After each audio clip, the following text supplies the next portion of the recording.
Alors c'est parti, on va avoir une leçon assez importante là, concentrez-vous bien. C'est pas très dur, mais il faut en être au courant. Vous avez peut-être déjà essayé de changer la hauteur et la largeur de notre canevas directement dans le CSS.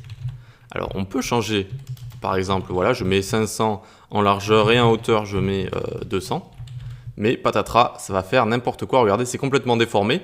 Ce n'est pas beau du tout. D'ailleurs, plus on va changer, plus ça va être déformé.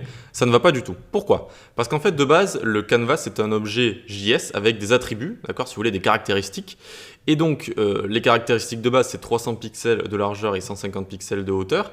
Et il y a à la fois cet objet JS, donc avec ses caractéristiques, et là on vient changer l'élément HTML avec notre CSS, d'accord?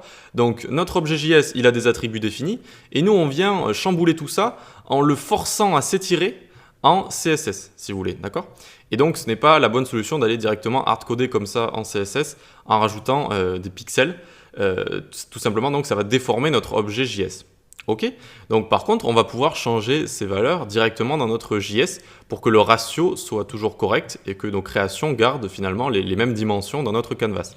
Donc là, on va enlever ça. Tac, on va venir ici, au-dessus de notre création, et donc on va changer canvas.setAttribute. Et là, on peut changer la hauteur et la largeur de notre objet JS. D'accord? Donc width, on va lui mettre, j'avais mis combien? 500 je crois, 500 pixels.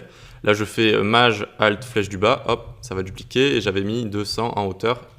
Si je ne m'abuse, donc 8, 200. Et là regardez, génial, on a réussi à changer la hauteur et la largeur de notre canvas et ça n'a pas déformé la création à l'intérieur. Ça a gardé le même, on appelle ça en anglais aspect ratio. Alors pour l'accent on reviendra, l'aspect ratio, voilà. D'accord, donc ça a gardé le même ratio si vous voulez. Donc notre création n'est pas déformée et elle est toujours bien placée au bon endroit. Voilà. Donc si vous voulez changer finalement les dimensions, faites-le avec cet attribute comme ça. C'est beaucoup plus safe qu'avec donc notre CSS. Ok pour ça, bien écoutez, j'ai pas envie de trop vous en mettre pour chaque vidéo. On va voir dans la prochaine vidéo comment rendre notre canevas full screen, donc il va prendre toute la place, et aussi responsive, et aussi quand on va resize comme ça, et bien que il s'adapte à notre écran. Allez, à tout de suite.